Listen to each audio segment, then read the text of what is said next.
আসসালামু আলাইকুম এভরিওয়ান। অন্ধমের ভালোবাসা গল্পের শেষ পার্ট, আর গল্পটির শেষে কিছু কথা বলবো, তোমরা শুনে যেও। তো চলো বেশি কথা না কইয়া গল্প শুরু করা যাক। একদিন রাতে রুমে শুয়ে শুয়ে চিন্তা করছি, কেমন হয় যদি রাতের বেলায় রিয়ার সাথে দেখা করি। এখন বর্তমানে ও তো আমার বিয়ে করা বউ। জানালা দিয়ে লাফ দিয়ে বের হলাম, যাতে আমার পরিবার কেউ জানতে না পারে আমি যে রিয়ার সাথে দেখা করতে যাচ্ছি। বাইরে একটা দোকান থেকে রিয়ার জন্য আইসক্রিম কিনলাম আর 100 টাকার ফুচকা। ঘড়িতে এখন প্রায় 11টার কাছাকাছি বাজে। গিয়ে দেখি দারোয়ান বেটা বসে বসে মশা মারছে। আমি গিয়ে ওর হাতে 500 টাকা ধরিয়ে দিতেই বলল, আপনি এই বাসার জামাই, যখন পারেন তখন আসবেন, টাকা লাগবে কেন? আমি বললাম, আরে রাখো, সমস্যা নেই, তবে আমি যে এখানে আসছি কাউকে বলবে না, কেমন? দারোয়ান আমাকে ভিতরে নিয়ে গিয়ে একটা মই দিয়ে বলল, এটা দিয়ে উপরে উঠে যান, কেউ টেরও পাবে না। মনে মনে বললাম, টাকা দিলেই দেখি সব ওকে। বাবা, বিষয়টা খুব সুন্দর না? শব্দ না করে লাফ দিয়ে ভিতরে চলে গেলাম। রিয়া বিছানায় শুয়ে ঘুমানোর চেষ্টা করছে, বুঝতে পারছি কারেন্টের কারণে ঘুমাতে পারছে না। বাংলাদেশে একটাই সমস্যা, গরম পড়লেই ওরা কারেন্ট নিয়ে খেলা করে। ইস, আমার জানটা কেমন ঘেমে একাকার হয়ে গেছে। রিয়ার টেবিলের উপর ফুচকার আইসক্রিম রাখলাম। আস্তে আস্তে আমিও বিছানায় উঠে রিয়াকে জড়িয়ে ধরলাম, কিন্তু রিয়ার কোনো রিয়াকশন করে নাই। উল্টো আমাকে প্রশ্ন করলো, এতদিন পর আমার কথা তাহলে মনে হয়েছে স্যারের? রিয়ার কথা শুনে আমি সত্যি অবাক হয়ে গেছি। ও কিভাবে জানে যে আমি এখানে? রিয়াকে আরো শক্ত করে জড়িয়ে ধরে বললাম, তুমি কিভাবে জানো রিয়া আমি এখানে এসেছি? রিয়া বলল, তোমার শরীরে আলাদা একটা ঘ্রাণ আছে, যেটা আমার নাকে আসলে আমি বুঝে যাই তুমি আসছো। এখন এভাবে জড়িয়ে না ধরে ছাড়ো তো, গরম লাগছে অনেক। আমি বললাম, ইস, আমার বাবুটা অনেক ঘেমে গেছে, চলো তাইলে আমি তোমাকে গোসল করিয়ে দিই। রিয়া আমার হাত ছাড়িয়ে বলল, সবসময় লুচ্চামি করার ধান্দায় থাকো না। আমি বললাম, আমার বউয়ের সাথে আমি কি করব না করব সেটা আমার মার্জি। এখন ওঠো, গিয়ে দেখো টেবিলের উপর ফুচকার আইসক্রিম রাখা আছে, যেটা পছন্দ হয় সেটা খেয়ে নাও। রিয়া আমার গালে চুমু দিয়ে বলল, আমার লক্ষ্মী সোনা। আমাকে ছেড়ে রিয়ার টেবিলের উপর থেকে একটা আইসক্রিম নিয়ে খেতে লাগলো। আমি রিয়ার দিকে তাকিয়ে বললাম, আচ্ছা রিয়া, তোমার কোনো অসুবিধা হয় না? এই যে তুমি এখন চোখে দেখো না। রিয়া বলল, বাবুর আব্বু, একটু হয়, তবে আমার এখন সবকিছু চেনা হয়ে গেছে। বলতে পারো এই বাসার সবকিছু আমি জানি কোথায় কি আছে, তাই এখন আর তেমন অসুবিধা হয় না। আচ্ছা, তুমি কি আইসক্রিম খাবে? আমি বললাম, আগে আমার কাছে আসো, দূর থেকে বললে হবে না তো।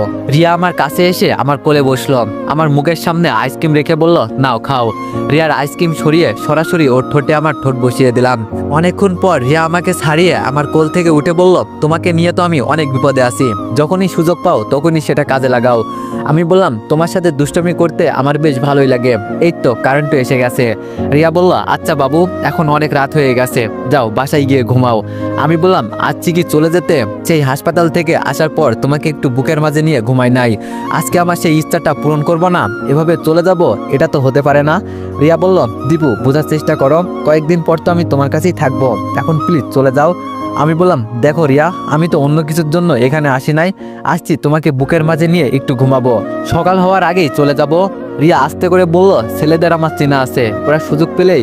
কিন্তু আমি রিয়ার এই কথাটা শুনে ফেললাম। তার আগেই বললাম, আমি আমার বউয়ের সাথে থাকতে পারবো না। আর কি বললে, ছেলেদের তোমার চেনা আছে? তাহলে থাকো তুমি, আমি গেলাম, আমাকে আর কখনো কল দিবা না। ওয়ানেক্সের সবচেয়ে বিশ্বস্ত বুকমেকার, যা পিএইচডি এবং সিরিয়া অ্যাপের অফিসিয়াল পার্টনার। এই অ্যাপসে আপনি cricket, football, tennis live match দেখতে এবং তাদের স্কোর ভবিষ্যৎবাণী করে সহজেই অর্থ উপার্জন করতে পারবেন। সেই সাথে বিএমডব্লিউ গাড়ি, আইফোন, ল্যাপটপ এবং আরও অনেক নগদ পুরস্কার জেতারও সুযোগ রয়েছে। এই অ্যাপটিতে আপনি class crystal, under and over 21 ইত্যাদি গেম খেলে সহজেই আয় করতে পারবেন। আপনি বিকাশ, নগদ, রকেট ব্যাংক, ক্রিপ্টো, পেপল এবং অন্যান্য সহজ পদ্ধতির মাধ্যমে সহজেই আপনার জেতা টাকা তুলতে পারবেন। এখানে আপনি 24 ঘন্টায় 7 দিন গ্রাহক সহায়তা পাবেন। তাই এখনই পিন কমেন্টের লিঙ্ক ব্যবহার করে রেজিস্ট্রেশন করুন, অথবা গুগলে 1x সার্চ লিখে রেজিস্ট্রেশন করুন। আর হ্যাঁ, রেজিস্ট্রেশনের সময় আমার প্রোমো কোড VOTO7 ব্যবহার করে প্রথমবার ডিপোজিটে 20,000 টাকা পর্যন্ত পান।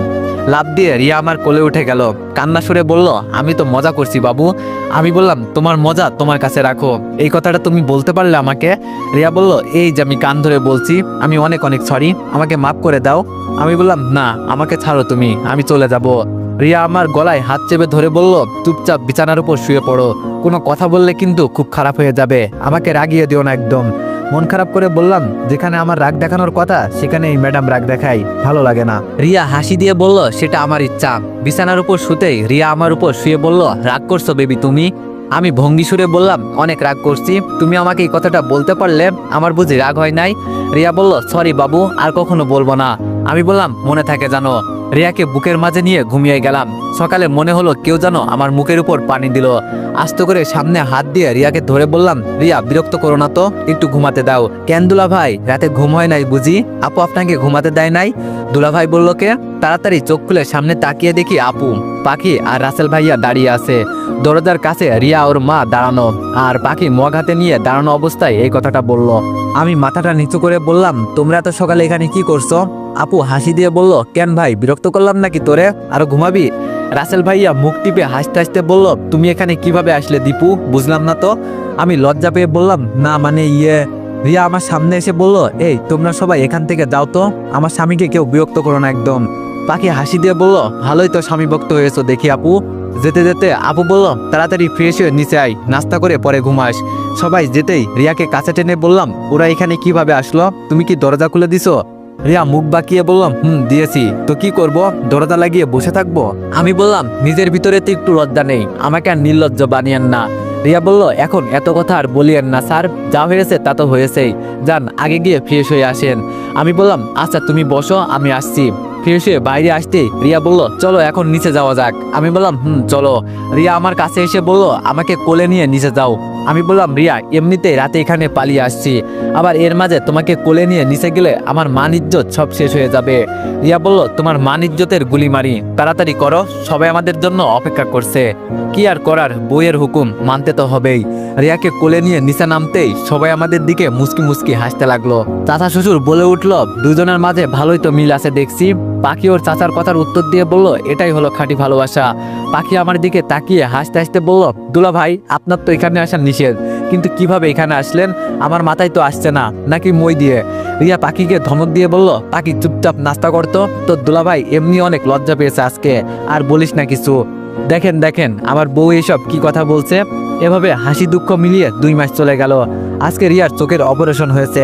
চাচা শ্বশুর কেবিন থেকে বেরিয়ে বলল, সব ঠিক আছে, আমাদের মেয়ে আবার সবকিছু নতুন করে দেখতে পাচ্ছে। এখন সবাই গিয়ে এক এক করে দেখা করে আসো। এক এক করে সবাই গিয়ে দেখা করলো। এখন আমার পালা। আস্তে করে দরজা খুলে ভিতরে ঢুকলাম। রিয়া ওর চোখের মাঝে হাত দিয়ে ঢেকে আছে। আমি গিয়ে ওর মাথার কাছে বসলাম। রিয়া আস্তে আস্তে হাত ছড়িয়ে, কোনো কথা নেই, সরাসরি আমার বুকের মাঝে ঝাঁপিয়ে পড়ে কান্না করতে লাগলো। আমি ওর মাথায় হাত দিয়ে বললাম, কি হয়েছে পাগলি, এভাবে কান্না করার কি আছে, আমি তো আছি তোমার পাশে। রিয়া কান্না সুরে বলল, তোমাকে আমি আজকে নিজ চোখে দেখবো আমার নতুন করে, এর থেকে আর কি খুশির খবর হতে পারে। রিয়াকে ছাড়িয়ে ওর চোখের পানি মুছে দিলাম। রিয়ার চোখের দিকে তাকিয়ে বললাম, আমার রিয়া আবার চোখে দেখতে পারছে, আজকে আমি অনেক অনেক খুশি। এই খুশির দিনে বলো তুমি আমার কাছে কি চাও, যা চাইবে তাই দিব। রিয়া আমার কপালে একটা চুমু দিয়ে বলল, সত্যি দিবে? আমি বললাম, তুমি শুধু একবার বলেই দেখো না। হঠাৎ করে রিয়ার মুখটা লজ্জায় লাল হয়ে গেল। আমি ওর ঠোঁটে হাত দিয়ে বললাম, কি ব্যাপার রিয়া, হঠাৎ করে এত লজ্জা পাওয়ার কি আছে? রিয়া বলল, না মানে আমার খুব ইচ্ছা, আমার একটা মেয়ে হবে, আমি তার সাথে খেলা করব, তাকে নিয়ে ঘুরবো, নিজ হাতে ওকে আমি খাইয়ে দিব, তোমাকে বাবা বলে ডাকবে আর আমাকে আম্মু বলে। এটা বলে রিয়া আমার বুকে মুখ লুকালো। আমি রিয়ার মাথায় হাত দিয়ে বললাম, পাগলি মেয়ে, আমাদের সবকিছু হবে, কিন্তু এত তাড়াতাড়ি নয়, আগে তুমি সুস্থ হও, পরে এইসব বিষয় নিয়ে চিন্তা করে দেখবো, কেমন? রিয়া বলল, সত্যি তো? আমি বললাম, বাবা সত্যি, এখন তাড়াতাড়ি আমাদের বিয়েটা হয়ে গেলেই বাসি, আমার আর তোমাকে ছাড়া থাকতে মন চায় না। রিয়া বলল, মা চিন্তা করো না বাবু, আমি আগে বাসায় যাই, সবকিছু এমনি ঠিকঠাক হয়ে যাবে। আজকে 5 দিন চলে গেল, রিয়া আর আমার বিয়ে আবার নতুন করে আজকেই হবে। সকাল থেকে রিয়াকে দেখতে পারছি না, মনটা কেমন কেমন জানি আনচান আনচান করছে, তাও নিজেকে শান্ত রাখলাম। দেখতে দেখতে আমাদের বিয়েটাও আবার নতুন করে হয়ে গেল। রাত 10টার দিকে আমি রুমে ঢুকলাম। তবে অন্য দিনের তুলনায় আজকে আমার অনেক ভয় লাগছে। কেন লাগছে সেটা বলতে পারবো না, হয়তো আজকে আমার বাসর রাত বলে। রিয়া বিছানা থেকে উঠে আমাকে সালাম করলো। আমি রিয়াকে বিছানার উপর বসিয়ে বললাম, আজকে তুমি খুশি তো? রিয়া বলল, বাবু অনেক অনেক খুশি হয়েছি আমি বললাম, এই দিনটার অপেক্ষায় আমিও ছিলাম জানো। রিয়ার ঘুমটাটা সরিয়ে বললাম, আমার কাছে তুমি এই পৃথিবীর সবচেয়ে সুন্দরী মেয়ে ছিলে, আর সারা জীবন থাকবে। রিয়া আমার বুকের উপর শুয়ে বলল, সত্যি আমি তোমার কাছে সবচেয়ে সুন্দরী? আমি বললাম, দেবী, আমার বউ আমার কাছে সবচেয়ে বেস্ট। রিয়া লজ্জার ভাব ধরে বলল, তাহলে চলো কোথাও হারিয়ে যাই। আমি না বোঝার ভান করে বললাম, কই যাব আর কই হারাবো? রিয়া আমার ঠোঁটে চুমু দিয়ে বলল, বোকা ছেলে, বুঝেও না বোঝার ভান করো কেন? হ্যাঁ আর কি, যেখানে মেয়ের সম্মতি আছে সেখানে বেশি দেরি করে লাভ নেই। রুমের লাইটটা বন্ধ করে দিলাম আর বাকিটা ইতিহাস করে দিলাম। সকালে রিয়ার ডাকে আমার ঘুম ভাঙলো। দেখে মনে হচ্ছে রিয়া সকাল সকাল গোসল করে এসেছে। আমি ওকে জড়িয়ে ধরে বললাম, এত সকালে উঠে কি করবো? রিয়া বলল, কি করব মানে, হেলিকপ্টার রেডি আছে, আমাদের যেতে হবে। আমি রিয়ার দিকে অবাক দৃষ্টিতে তাকিয়ে বললাম, হেলিকপ্টার রেডি আছে মানে? বুঝলাম না। রিয়া আমার হাত ছাড়িয়ে বলল, আরে আমার বোকা জামাই, আমাদের তো বিয়ে হয়ে গেছে। তাই ভাবলাম কোথা থেকে একটু বেরিয়ে আসি। তাই ভাবলাম তামান্নাকেও দেখে আসা হলো। ওদের গ্রামটা ঘোরার বাকি ছিল আমার, সেটাও দেখে আসলাম। আমি বললাম, কিন্তু তোমাদের বাসায় তো যেতে হবে না? রিয়া বলল, আরে এসব আমার উপর ছেড়ে দাও, আর আমার বাবার সাথে কথা হয়েছে, তোমাকে চিন্তা করতে হবে না। আমি বললাম, এই না হলে আমার বউ, আমার কিছু করতে হয় না, তার আগে আমার বউ সবকিছু রেডি করে ফেলে, আমি তো এখন শুধু বসে বসে খাবো। রিয়া বলল, সে পরে দেখা যাবে, আগে চলো। সবকিছু রেডি করে সবার থেকে বিদায় দিয়ে রওনা দিলাম। যেতে যেতে অনেকটা সময় হয়ে গেল। যখন মরুভূমিতে আমাদের হেলিকপ্টার ল্যান্ড করলো, তাকিয়ে দেখি তামান্নাদের গ্রামে অনেকে এখানে দাঁড়িয়ে আছে। রিয়াকে নিয়ে হেলিকপ্টার থেকে নামলাম। লাইলি আমাদের দেখে আমাদের কাছে এগিয়ে আসলো, এসে জিজ্ঞেস করলো, সত্যি তোমাদের জুটিটা বেস্ট তো? বিয়ে হয়ে গেছে কি তোমাদের? আমি একটা হাসি দিয়ে বললাম, তবে আগের মতো আর মিথ্যা বিয়ে না, সত্যি সত্যি বিয়ে হয়েছে আমাদের। তো তামান্নার সাথে কি দেখা করা যাবে? রিয়া আমার দিকে তাকিয়ে বলল, রাজমাতাকে তামান্না বলছো যে? রিয়ার দিকে তাকিয়ে হাসি দিয়ে বললাম, ও আমার ফ্রেন্ডের মতো, আর বিশেষ করে ওর ভিতরে কোনো অহংকার নেই। সেই দিন তুমি রাগ করে চলে গেলে। লাইলি আমাদের থামিয়ে বলল, এখন কি কথা বলবে নাকি যাবে? রিয়া আমার হাত শক্ত করে ধরে বলল, চলো। কিন্তু আমাদের বেশি দূরে যেতে হয় নাই, তামান্না নিজেই আমাদের বরণ করে নিতে আসছে।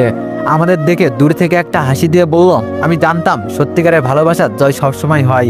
তো কবে বিয়ে হয়েছে তোমাদের? আমি কিছু বলার আগে রিয়া বলে উঠল, এই তো গতকাল আমাদের বিয়ে হয়েছে, আর আজকেই আপনাকে দেখতে চলে আসলাম। তামান্না আমাদের ধন্যবাদ জানিয়ে বলল, সংসার জীবনে সুখী হও তোমরা, আর তোমরা এখানে যা কয়েকদিন থাকবে আমার বাসায় একসাথে থাকবে, কারণ তোমরা আমার কাছে বেস্ট অতিথি। বিশেষ করে দীপু, ওকে তো আমি আমার ফ্রেন্ড মনে করি। রিয়াকে ছেড়ে তামান্নার সাথে হাত মিলিয়ে বললাম, এজন্যই তো বিয়ের পরের দিন বন্ধুর সাথে দেখা করতে চলে এলাম। তামান্না হাসি দিয়ে বলল, রাস্তায় কোনো কথা বলা যাবে না, আগে বাসায় চলো। আমাদের জন্য আলাদা করে গাড়ি আনা হয়েছে, আর পাইলটকে লাইলি অন্য কোথাও নিয়ে গেল। রিয়া আমার হাত ধরে বলল, আমি কয়েকদিন তোমার সাথে ছিলাম না, আর এর ভিতরেই তামান্না তোমার ফ্রেন্ড হয়ে গেল। রিয়ার হাত ধরে ওর চোখে চোখ রেখে বললাম, সংসার ভেঙে দেয় কেন জানো? যদি সন্দেহ জিনিসটা চলে আসে। আমি এমন কোনো কাজ করি নাই যার জন্য তুমি আমাকে সন্দেহ করবে। তুমি ছাড়া আমি অন্য কোনো মেয়েকে নিয়ে স্বপ্ন দেখতে পারি নাই, তাই বলছি। আমাকে থামিয়ে দিয়ে রিয়া বলল, সরি বাবু, আমি তো এমনি মজা করলাম তোমার সাথে। আমি জানি তামান্না কতটা ভালো। বাসার ভিতরে যেতেই তামান্না বলল, যাও আগে গোসল করে ফ্রেশ হয়ে আসো, এমনি যেই গরম পড়ছে বাবা। রিয়ার সাথে ভিতরে গিয়ে বললাম, কি ম্যাডাম, সেই দিনের মতো কি আবার চোখ বন্ধ করতে হবে নাকি? রিয়া আমার চোখের দিকে চোখ গরম করে তাকিয়ে বলল, আমি আর তোমার মাঝে কোনো পার্থক্য আছে এখন? তুমি আমার স্বামী, আমার সব কিছুই তো তোমার, তো এত কথা বলতে হবে না, বুঝলে? আমি বললাম, বুঝে গেছি ম্যাডাম। 3 দিন তামান্নাদের এখানে থেকে আবার বাসায় চলে গেলাম, কিন্তু বাসায় গিয়ে দেখি সাইমন ভিতরে বসে ওর পরিবার সহ। আমাদের দেখে আমার সাথে হাত মিলিয়ে সাইমন বলল, আমি কেমন আছি? বললাম, ভালো। সাইমনকে প্রশ্ন করলাম, কিন্তু তুমি হঠাৎ এখানে কি মনে করে? বন্যা আমার কাছে এসে আমাকে দূরে নিয়ে বলল, আমি সাইমনকে বিয়ে করব, ওকে আমার অনেক পছন্দ হয়েছে, তাই বাবা বিয়ের কথা বলছে ওদের সাথে। আমি মাথায় হাত দিয়ে বললাম, শেষমেশ এই ছেলেকে তোর পছন্দ হয়েছে, মনটা চাইছে?